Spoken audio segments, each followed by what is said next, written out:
Good morning guys. Ayodhya कांड। सुमंत राजा दशरथ के कक्ष में पहुंचे। उन्होंने देखा कि महाराज पुत्र वियोग की आशंका से व्याकुल हैं।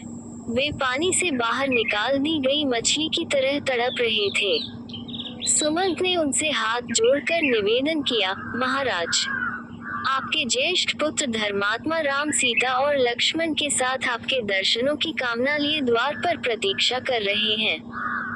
माताओं एवं अन्य बंधु बांधवों भेंट करने के बाद वे अब आपके दर्शन हेतु आए हुए हैं। उन्हें भीतर आने की आज्ञा दें। महाराज दशरथ ने धैर्य धारण करते हुए कहा, हे मंत्रवर, राम के भीतर आने से पहले आप सभी रानियों समस्त परिजनों को यहाँ बुला लाइए। ये तो निश्चित हो चुका है कि राम वंगमन करेंगे ही। मुझे ये भी ज्ञात है कि राम के वियोग में मेरी मृत्यु भी अवश्य संभावी है। अतः मैं चाहता हूँ कि इन दोनों महान घटनाओं को देखने हेतु मेरा समस्त परिवार यहाँ उपस्थित रहे। सुमंत ने महाराज की आज्ञानुसार सभी रानियों तथा परिजनों को वहाँ बुलवा लिया। उसके पश्चात राम, सीता तथा लक्ष्मण को भी महाराज के पास ले आए। हाथ जोड़े हुए राम वहां पर उपस्थित अपने पिता और माताओं की ओर बढ़े। राम को इस प्रकार अपनी ओर आता देख महाराज दशरथ उन्हें हृदय से लगाने की अभिलाषा से अपने आसन से उठ खड़े हुए, किंतु अत्यधिक शोक तथा दुर्बल होने के कारण वे केवल एक पग बढ़ाते ही मूर्छित होकर गिर पड़े। पिता की ऐसी दशा देखकर राम और लक्ष्मण ने तत्काल उन्हें सहारा देकर पलंग पर लिटा दिया। महाराज की मूर्छा भंग होने पर राम ने अत्यंत विनीत स्वर में कहा, हे पिता, आप ही हम सबके स्वामी हैं।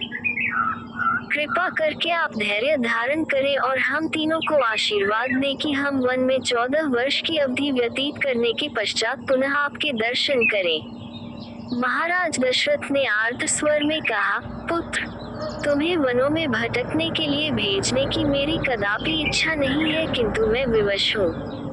अब मैं इससे अधिक क्या कह सकता हूँ कि जाओ, तुम्हारे वनवास का काल कल्याणकारी हो। ईश्वर सदैव तुम्हारी रक्षा करे। मुझे इस बात की भी आशा नहीं है कि तुम्हारे वापस आने तक मैं जीवित रह पाऊंगा, फिर भी मैं परमात्मा से प्रार्थना करता हूँ कि तुम्हारे लौटने पर मैं तुम्हें पुनः देख पाऊं। वहां पर उपस्थित गुरु वशिष्ठ, महामंत्री सुमंत आदि वरिष्ठ जनों ने एक बार फिर से कैकेयी को समझाने का प्रयास किया कि वह अपना वर वापस ले ले, किंतु कैकेयी अपने इरादों पर अडिग रही। महाराज दशरथ की इच्छा थी कि राम के साथ चतुरंगिनी सेना और अन्य धन का कोष भेजने की व्यवस्था हो, किंतु राम ने विनयपूर्वक उनकी इस इच्छा को अस्वीकार कर दिया। अंत में महाराज ने सुमंत को आदेश दिया, हे मंत्रीवर, आप स्वयं उत्तम घोड़ों से जुटा हुआ रथ ले आएं और इन सबको देश की सीमा से बाहर तक छोड़ें। इतना कहते ही कर राजा विह्वल होकर रोने लगे। सुमंत तत्काल ही महाराज की आज्ञा का पालन करने के लिए निकल पड़े।